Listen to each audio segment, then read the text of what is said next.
Hello friends, कैसे हैं आप लोग। आशा करते हैं आप लोग ठीक होंगे। ठीक है, आज हम लोग देखेंगे एडुटेरिया के 5000 क्वेश्चन का सेट नंबर 14, जो हमारे आगामी दरोगा के एग्ज़ाम के लिए काफ़ी ज़्यादा महत्वपूर्ण है। ठीक है दोस्तों, इसमें फुल डिटेल के साथ समझाया गया है। इस वीडियो को बिना स्किप किए पूरा देखेंगे तो इसमें 50 क्वेश्चन है, जिससे आपका लगभग 250 से 300 क्वेश्चन आपका क्लियर हो जाएगा। ठीक है, 250 से 300 क्वेश्चन आपका क्लियर होगा अगर इस 50 वीडियो को देखते हैं तो। ठीक है, चलिए आइए पहला क्वेश्चन शुरू करते हैं। निम्नलिखित में से किसकी नियुक्ति राष्ट्रपति द्वारा की जाती है? किसकी नियुक्ति राष्ट्रपति द्वारा की जाती है? तो यह की जाती है वित्त आयोग के अध्यक्ष की। ठीक है, ऑप्शन नंबर बी, वित्त आयोग के अध्यक्ष की। तो राष्ट्रपति द्वारा किसकी किसकी नियुक्ति की जाती है? तो प्रधानमंत्री के आदेश पर मंत्रिपरिषद की। ठीक है, मुख्य न्यायाधीश जो होते हैं सुप्रीम कोर्ट के और हाई कोर्ट के क्या, और इसके बाद नियंत्रक महालेखा परीक्षक, गवर्नर यानी राज्यपाल, भाषा आयोग इत्यादि सबकी नियुक्ति करता है कौन? राष्ट्रपति। ठीक है, चलिए नेक्स्ट क्वेश्चन देखते हैं। लोकसभा अध्यक्ष को कैसे हटाया जा सकता है? तो लोकसभा अध्यक्ष को जो हटाया जाता है, लोकसभा के तत्कालीन सदस्यों के विशेष बहुमत से पारित संकल्प के द्वारा। ठीक है, ये हटाया जाता है। तो लोकसभा अध्यक्ष जो इसका अनुच्छेद कौन सा है? ये अनुच्छेद 93 में होता है कि लोकसभा का एक अध्यक्ष एक उपाध्यक्ष होगा। ठीक है, अनुच्छेद 93 में। और लोकसभा किस अनुच्छेद में आता है? तो लोकसभा आता है अनुच्छेद 81 में, राज्यसभा आता है अनुच्छेद 80 में, और संसद को उसमें आता है अनुच्छेद 79 में। ठीक है, इसमें लोकसभा, इसमें राज्यसभा अनुच्छेद, और इसमें सांसद। ठीक है, यानी पार्लियामेंट। ओके, चलिए नेक्स्ट देखते हैं। बहुआयामी निर्धनता सूचकांक के संकेतक नहीं है। तो बहुआयामी निर्धनता सूचकांक के संकेतक नहीं है तो कौन? आय। ठीक है, चलिए नेक्स्ट क्वेश्चन देखते हैं। तुगलक काल में बिहार की राजधानी थी। तो तुगलक काल में बिहार की राजधानी थी क्या? तो यह थी बिहार शरीफ। ठीक है, क्या थी? बिहार शरीफ। ठीक है, बात करें तुगलक काल की, तो तुगलक काल जो था ना सल्तनत काल का, तुगलक काल सल्तनत काल का सबसे लंबा समय तक शासनकाल करने वाला था। ठीक है, लंबा कार्यकाल था इसका। ठीक है, सबसे लंबा कार्यकाल था। और नहरों का सबसे पहले निर्माण किसने किया था? तो गयासुद्दीन तुगलक ने। ठीक है, गयासुद्दीन तुगलक ने किया था। और सबसे पहले जो था सिंचाई कर कौन लगाया था? फिरोज शाह तुगलक। कौन? FST। ठीक है, फिरोज शाह तुगलक। ठीक है, चलिए नेक्स्ट क्वेश्चन देखते हैं।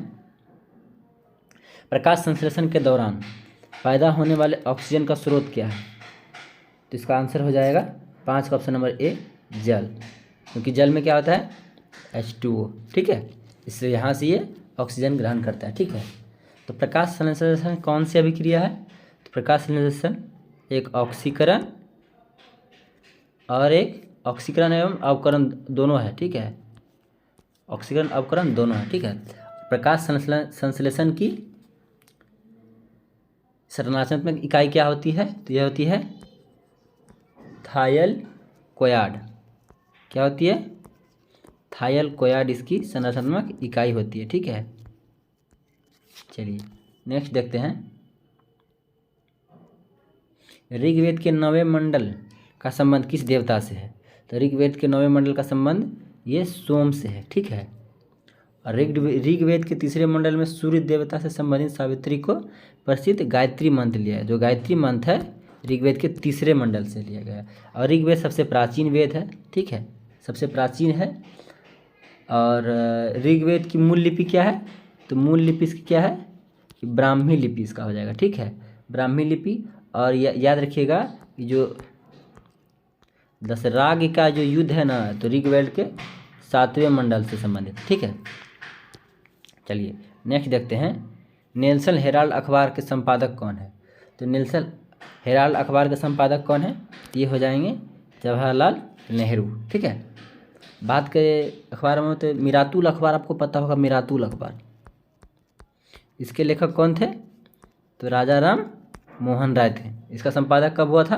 तो यह हुआ था 1822 ईस्वी में, जो कि प्रथम फारसी थी, प्रथम फारसी।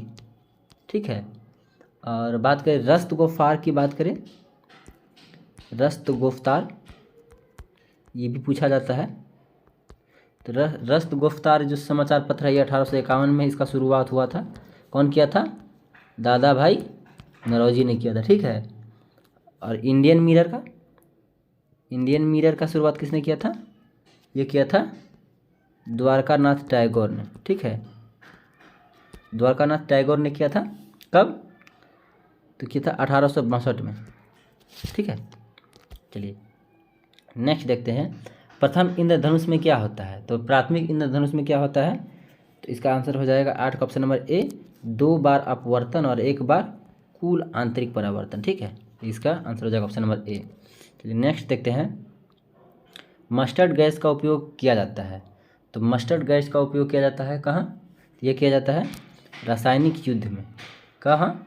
तो रासायनिक युद्ध में। पहली बार इसका प्रयोग कहाँ हुआ था? तो यह हुआ था प्रथम विश्व युद्ध में, फर्स्ट वर्ल्ड वार में हुआ था इसका। ठीक है, और किसने किया था? तो जर्मन सेना ने किया था। जर्मन सेना ने किस पे किया था? तो ब्रिटिश सेना और कनाडियाई सेना पे, कनाडा की सेना पर इस पर प्रयोग किया था। ठीक है, नेक्स्ट देखते हैं, भारत में सबसे पहले सोने के सिक्के जारी किसने किए थे? तो सबसे पहले सोने के सिक्के किसने जारी किए थे? तो ये किए थे 10 का हो जाएगा ऑप्शन नंबर बी, हिंद यूनानी ने। ठीक है, किसने किए थे? हिंद यूनानी ने। और सबसे पहले शुद्ध सोने के सिक्के कुषाण ने, और सबसे ज़्यादा सिक्के गुप्त काल का, इसलिए गुप्त काल को स्वर्ण काल भी कहा जाता है। ठीक है, चलिए नेक्स्ट देखते हैं, ये मिलान करने वाली सूची है। ठीक है, तो इसका आंसर क्या हो जाएगा? इसमें मिलाने वाली सूची है तो लोथल हो जाएगा, लोथल का हो जाएगा रंगनाथ राव। ठीक है, बनवाली का हो जाएगा रविंद्र सिंह बिष्ट, मोहनजोदड़ो का क्या हो जाएगा? राखाल दास बनर्जी, रोपड़ का जगदत्त शर्मा। लोथल को क्या कहा जाता है? हड़प्पा संस्कृति का, लोथल को हड़प्पा संस्कृति का यहाँ पे नापतोल का सामग्री मिला था, क्योंकि यह एक यहाँ से व्यापार होता था, समुद्री सीमा थी। ठीक है, चलिए नेक्स्ट देखते हैं, अजात शत्रु के नाम से लोकप्रिय उपनाम किसको जाना जाता है? अजात शत्रु के नाम से दिया जाना जाता है राजेंद्र प्रसाद को। और जयप्रकाश नारायण को क्या कहा जाता है? लोकनायक कहा जाता है। ठीक है, ठीक है, और कर्पूरी ठाकुर को क्या कहा जाता है? जननायक कहा जाता है। और जगजीवन राम को क्या कहा जाता है? बाबूजी इसको कहा जाता है। यह भारत के पहले दलित उप प्रधानमंत्री। ठीक है, और कर्पूरी ठाकुर कौन थे? दूसरे उप मुख्यमंत्री थे, सेकेंड उप मुख्यमंत्री थे, और 2 बार मुख्यमंत्री भी रह चुके थे, सीएम। ठीक है, बिहार के। ठीक है, चलिए नेक्स्ट देखते हैं, शक्ति का पृथक्करण का सिद्धांत किसने दिया था? इसका आंसर हो जाएगा 13 का सी, मॉन्टेस्क्यू। ठीक है, चलिए नेक्स्ट देखते हैं, निम्नलिखित में से किस मुख्य न्यायाधीश के रूप में मुख्य न्यायाधीश ने राष्ट्रपति के रूप में भी कार्य किया था? ठीक है, यह किसने किया था? यह किया था 14 का हो जाएगा option number A, justice Hidayatullah ने। किसने किया था? 14 का ऑप्शन नंबर ए, हिदायतुल्लाह। चलिए नेक्स्ट देखते हैं, लोक लेखा समिति अपनी रिपोर्ट निम्नलिखित में से किसको प्रस्तुत करता है? तो यह करता है 15 का हो जाएगा इसका आंसर नंबर डी, लोकसभा अध्यक्ष को। जो लोक लेखा समिति है ना, ये भारत के सांसद के द्वारा चुनी गई कुछ सदस्यों की समिति है। ठीक है, जो भारत सरकार के खर्चे का लेखा परीक्षा करती है। ठीक है, और इसमें कितने सदस्य होते हैं?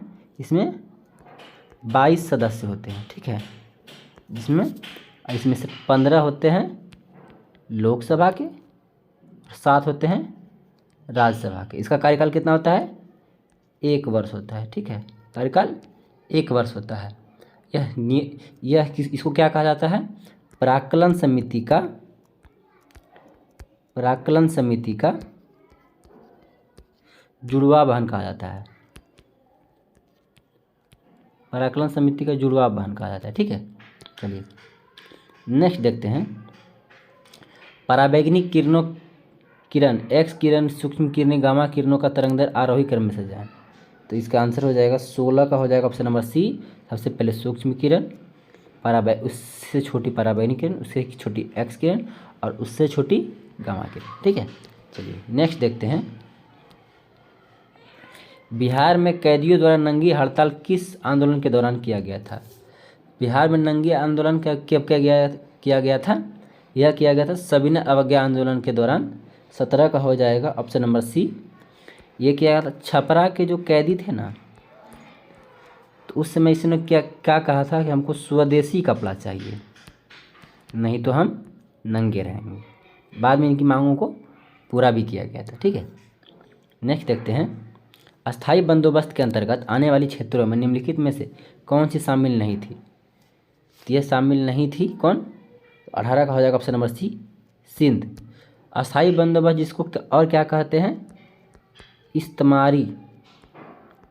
इस्तेमारी बंदोबस्त भी कहते हैं। ठीक है, यह सबसे पहले कब लागू हुआ था? 1793 में। किसके द्वारा लागू किया गया था? तो कॉर्नवालिस के द्वारा लागू किया गया था। ठीक है, चलिए नेक्स्ट देखते हैं। अगस्त घोषणा किसके द्वारा किया गया था? तो अगस्त घोषणा जो हुआ था 8 अगस्त 1940 को किया गया था लॉर्ड लिनलिथगो द्वारा। क्यों किया गया था? ये एक तरह से लालच दिया गया था कि सेकेंड वर्ल्ड वॉर में भारतीयों का मदद चाहिए इसको। भारतीय सेकेंड वर्ल्ड में ब्रिटिश की तरफ से लड़े और जिसके लिए कहा कि हम भारत को आज़ाद कर देंगे, यहाँ पे संसदीय सरकार बैठा देंगे, ये कर देंगे, वो कर देंगे, बहुत तरह का लालच दिया था, लेकिन इसके झांसे में भारतीय नहीं आने वाले थे। नेक्स्ट देखते हैं।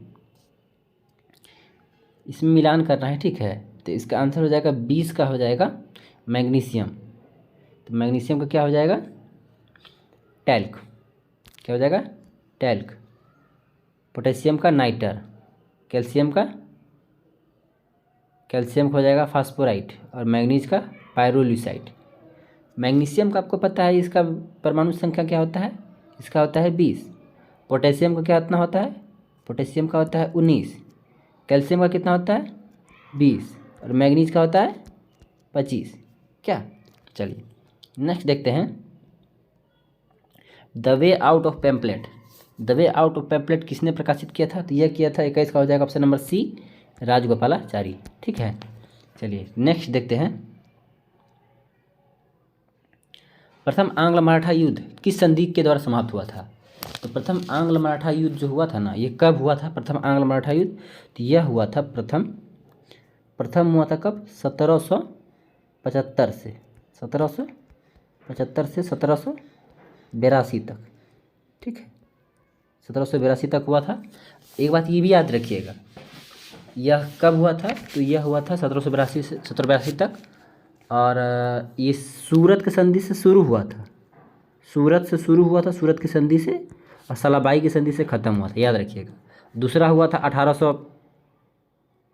1803 से 1805 तक। 1805 तक ये हुआ था देवगांव की संधि से द्वारा ख़त्म। ठीक है, और तीसरा हुआ था 1817 से 1819 तक। ये किस संधि के द्वारा ख़त्म हुआ था? ये हुआ था मंदसौर की संधि में। तो प्रथम आंग्ल मराठा युद्ध, द्वितीय आंग्ल मराठा युद्ध और ये तीसरा आंग्ल मराठा युद्ध। ठीक है, तो पहला ख़त्म हुआ सलाबाई की संधि से, दूसरा देवगांव की संधि से, तीसरा मंदसौर की संधि से। ठीक है, चलिए नेक्स्ट देखते हैं। नादिर शाह का आक्रमण किस मुगल बादशाह के काल में हुआ था? तो नादिर शाह का आक्रमण किस मुगल बादशाह के शासनकाल में हुआ था? तो मोहम्मद शाह। कब किया गया था मोहम्मद शाह ने आक्रमण?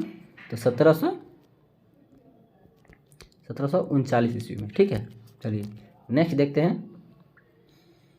कांग्रेस के सत्र में कार्यकारिणी कमेटी को सविनय अवज्ञा आंदोलन प्रारंभ करने का अधिकार दिया था। तो कब? तो 1929 लाहौर के सत्र में, ठीक है। इसके अध्यक्ष कौन थे? जवाहरलाल नेहरू थे, ठीक है। 1929 में ही प्रारंभ करने का अधिकार दिया था सविनय अवज्ञा आंदोलन को। जी का मान सबसे कम या शून्य कहाँ होता है? तो यह होता है 25 का ऑप्शन नंबर बी, पृथ्वी के केंद्र में। नेक्स्ट देखते हैं, द्रव्यमान दुगुना करने पर गतिज ऊर्जा पर क्या प्रभाव पड़ेगा? तो द्रव्यमान दुगुना करने पर गतिज ऊर्जा, तो गतिज ऊर्जा का सूत्र क्या होता है? आपको पता होगा गतिज ऊर्जा का सूत्र क्या होता है? हाफ mv², ठीक है। तो मान लीजिए इसका द्रव्यमान दुगुना कर दीजिए तो हाफ 2 गुना m, मास इसका दुगुना कर दिए, इसका v² कट गया, हाफ हाफ कट गया और m और m कट गया। तो क्या इधर बचा 1, इधर बचा, इधर क्या बचा 2। पहले 1 था, 2 गुना करने पे क्या हो गया 2, तो क्या हो जाएगा 2 गुना। तो इसका आंसर क्या हो जाएगा? 26 का ऑप्शन नंबर ए, 2 गुना, ठीक है। चलिए नेक्स्ट देखते हैं, किस गैस को स्ट्रेंजर गैस भी कहते हैं? तो जिसको नहीं जानते, जिसको जो कि अननोन हो, उसको क्या बोलते हैं? Stranger gas. इसका सीधा सीधा आंसर क्या हो जाएगा? 27 का ऑप्शन नंबर सी, जिनॉन, ठीक है। चलिए नेक्स्ट देखते हैं, भारतीय संविधान को किस अनुच्छेद के अंतर्गत भारत सरकार का दायित्व है कि वह बाह्य आक्रमण एवं आंतरिक अशांति से रक्षा करे? इसका आंसर हो जाएगा 28 का हो जाएगा ऑप्शन नंबर बी, 28 का ऑप्शन नंबर बी, 355। उसका दायित्व है, ठीक है, कि वह बाह्य आक्रमण के समय भारत की रक्षा करे। और इसमें क्या है कि सशस्त्र विद्रोह हो गया, कहीं बाह्य आक्रमण होगा, उसका 352, अनुच्छेद 352। और 356 में क्या है कि कहीं आंतरिक अशांति है, वो उसका कार्यकलाप से सही से नहीं चल रहा है, तो वो उसके तहत वहाँ पे कहीं विधि व्यवस्था शासन प्रणाली खराब हो गई है, तो वहाँ पे राष्ट्रपति शासन लगता है 356 के तहत, ठीक है। और 360 है वित्तीय आपातकाल, ठीक है। 360 क्या है? वित्तीय आपातकाल, ठीक। और एक बार याद रखिएगा, राज्य में जो आपातकाल लगता है ना, जो 356 के तहत जो आपातकाल लगता है, यह सबसे पहले 2 माह के लिए लगता है, समझे? सबसे पहले लगता है, अगर लगा राष्ट्रपति लगा तो 2 माह के लिए, ठीक है। अगर इसको बढ़ाना हो तो 6 माह कर सकते हैं, ठीक है, वो भी संसद का परमिशन ले करके, ठीक। अगर ज़्यादा आप इसको इसी तरह कंटिन्यूस करते हैं तो 3 साल तक अधिकतम संसद इसको बढ़ा सकता है, 3 साल तक। अगर 3 साल से बढ़ाना हो तब इसमें संविधान संशोधन करना पड़ेगा। क्या करना पड़ेगा? संशोधन करना पड़ेगा, ठीक है। और सबसे पहले कब लगा था और कहाँ लगा था? तो 1951 में लगा था। कहाँ? तो पंजाब में, ठीक है। और सबसे ज़्यादा समय तक पूछे तो कहाँ लगा था? तो जम्मू एंड कश्मीर में, ठीक है। चलिए नेक्स्ट देखते हैं, घाटे की वित्त व्यवस्था का अर्थव्यवस्था पर क्या प्रभाव पड़ता है? इसका प्रभाव क्या पड़ता है? तो हो जाएगा इसका आंसर 29 का भी, मुद्रा आपूर्ति में वृद्धि हो जाती है, ठीक है। चलिए नेक्स्ट देखते हैं, भारत के किस शहर में अटाला स्थित है? तो यह है जौनपुर में, ठीक है, जौनपुर में। चलिए नेक्स्ट देखते हैं, किस गवर्नर के समय में द्वितीय आंग्ल सिख युद्ध संपन्न हुआ था? द्वितीय आंग्ल सिख युद्ध किस गवर्नर जनरल के शासनकाल में संपन्न हुआ था? तो यह हुआ था 31 का हो जाएगा ऑप्शन नंबर सी, डलहौजी के शासनकाल में। किसके शासनकाल में? ये हो जाएगा डलहौजी के शासनकाल में, ठीक है। ये कब हुआ था द्वितीय आंग्ल सिख युद्ध? द्वितीय, तो यह हुआ था 1845-46 में, ठीक है, 1845-46 में, ठीक। इसके बाद प्रथम कब हुआ था? तो प्रथम हुआ था लॉर्ड हार्डिंग के शासनकाल में। कब? 1844 से 48 लॉर्ड हार्डिंग का शासनकाल था, उस समय हुआ था प्रथम। सॉरी माफ़ कीजिएगा, द्वितीय जो आंग्ल सिख युद्ध है ना, द्वितीय आंग्ल सिख कब हुआ था? 1848 में हुआ था, ठीक है, 1848-49 में। प्रथम हुआ था 1845 में, ठीक है, 1845 में ये हुआ था। इसका शासनकाल कब था? इसका शासनकाल था 1844 से 1848 तक, ठीक है। चलिए नेक्स्ट देखते हैं, महलवारी व्यवस्था किसके द्वारा लागू किया गया था। तो महलवारी व्यवस्था जो लागू किया गया था, किसके द्वारा लागू किया गया था, तो महलवारी हॉल्ट मैकेंजी के द्वारा लागू किया गया था महलवारी व्यवस्था 1822 में। कब लागू किया था, 1822 में, ठीक है। चलिए नेक्स्ट देखते हैं,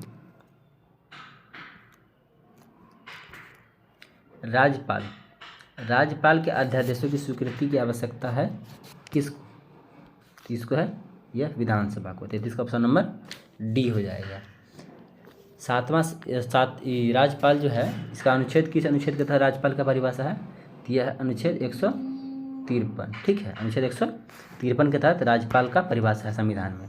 और एक बात ये भी है कि 7वां संविधान संशोधन, ठीक है, के तहत एक राज्यपाल दो राज्य का राज्यपाल रह सकता है 7वां संविधान संशोधन के तहत, ठीक है। ये 7वां संविधान संशोधन में किया गया है, ठीक है। चलिए नेक्स्ट देखते हैं, 34वां क्वेश्चन कि किस संविधान संशोधन द्वारा राज्य को सामाजिक और शैक्षणिक दृष्टि से पिछड़े वर्ग SC ST यानी अनुसूचित जाति अनुसूचित जनजातियों के लिए शैक्षणिक संस्थानों में आरक्षण प्रदान हेतु विशेष उपबंध किया गया है। किस संस्थान में, तो 34 का हो जाएगा ऑप्शन नंबर बी, 93वां संविधान संशोधन 2005 ईस्वी में। 92वां संविधान क्या कहता है, इसमें जोड़ा गया था 4 भाषा, कौन, बोडो,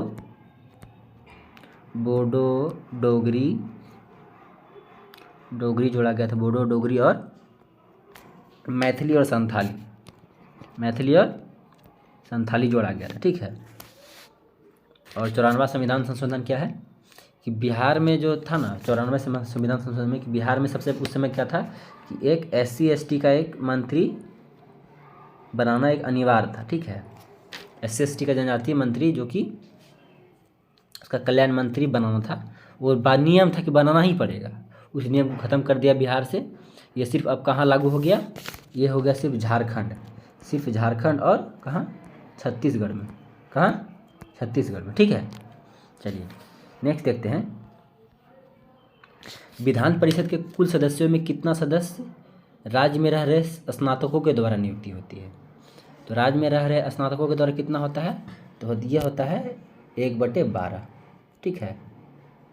तो विधान परिषद जो होता है ना, इसमें याद देख लीजिए कैसे कैसे नियुक्ति होता है।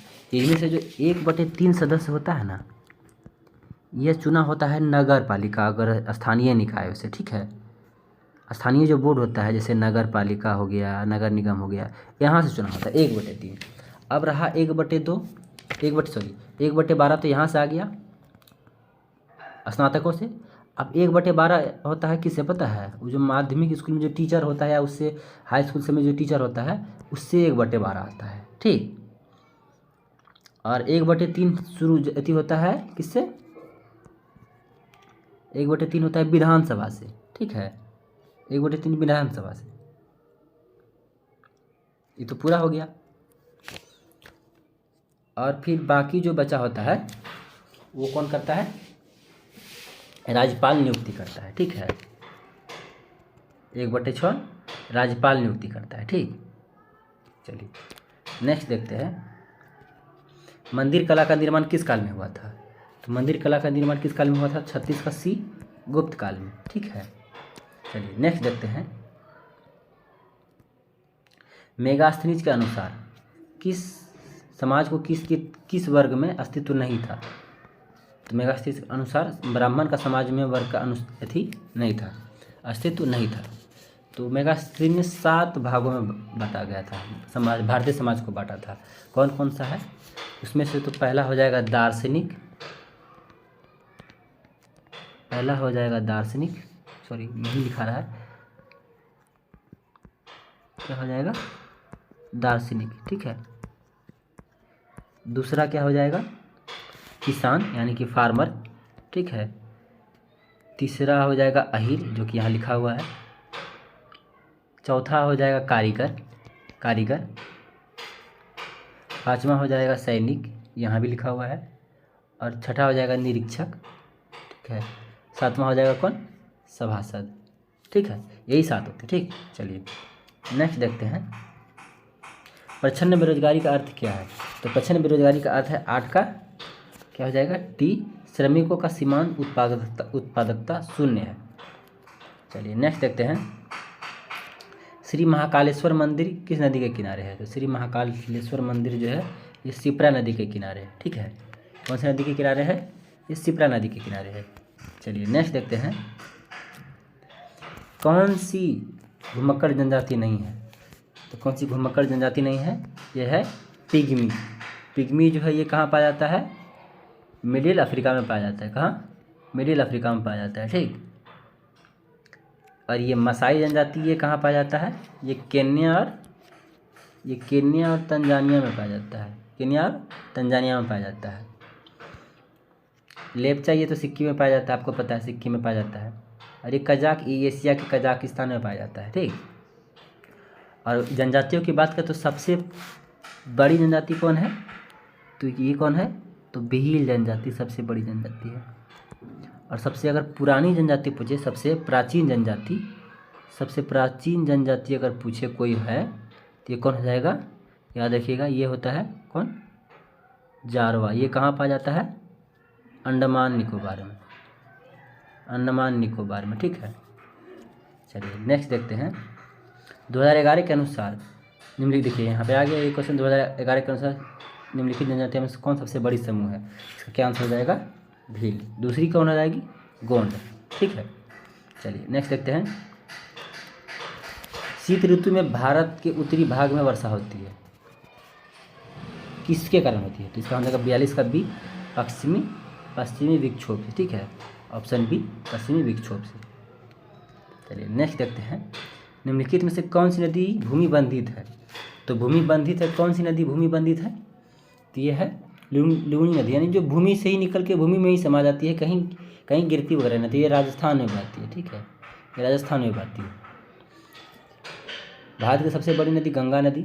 एक कावेरी नदी दक्षिण भारत की तीसरी सबसे बड़ी नदी है। ठीक है, दक्षिण भारत की तीसरी सबसे बड़ी नदी है। और कोसी जो कि बिहार की नदी है, जो कि सबसे ज़्यादा दिशा बदलने के कारण फेमस है क्या। और इसको शोक नदी भी कहा जाता है, बिहार का शोक नदी कहा जाता है बिहार का। चलिए नेक्स्ट देखते हैं, निम्नलिखित में से भारत में निर्वाणीकरण का प्रभाव नहीं है। भारत में निर्वाणीकरण का प्रभाव नहीं है, तो ये इसका आंसर हो जाएगा शहरीकरण। ठीक है, चलिए नेक्स्ट देखते हैं, कार्बन क्रेडिट की शुरुआत कहाँ से हुई थी। तो कार्बन क्रेडिट की शुरुआत जो हुई थी ये क्योटो से हुई थी, क्योटो प्रोटोकॉल से हुई थी।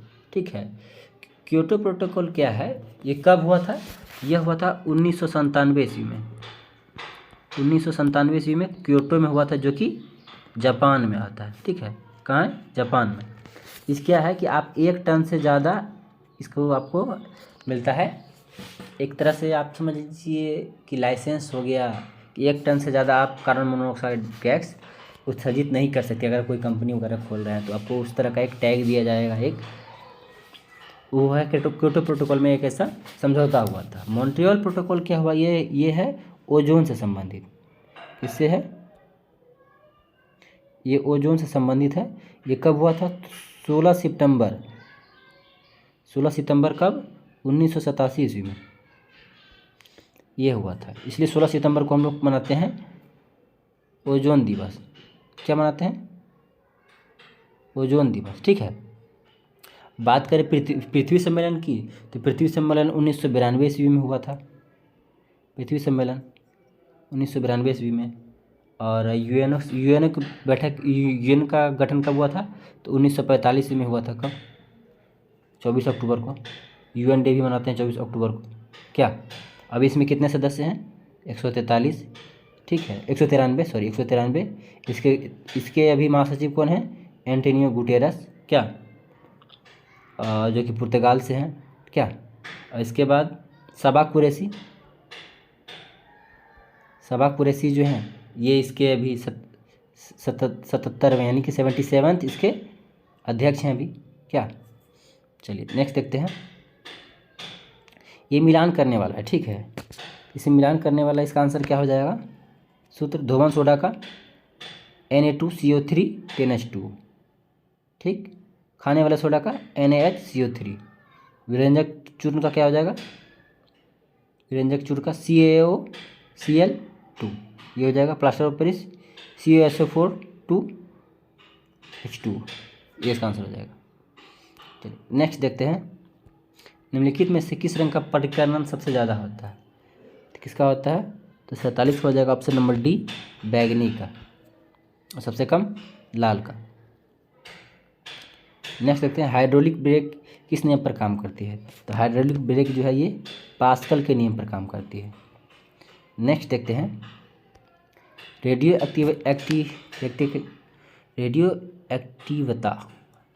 एक्टिवता की खोज किसने की थी, तो हेनरी बेक्यूरेल ने। किसने की थी, हेनरी बेक्यूरेल ने की थी, ठीक है।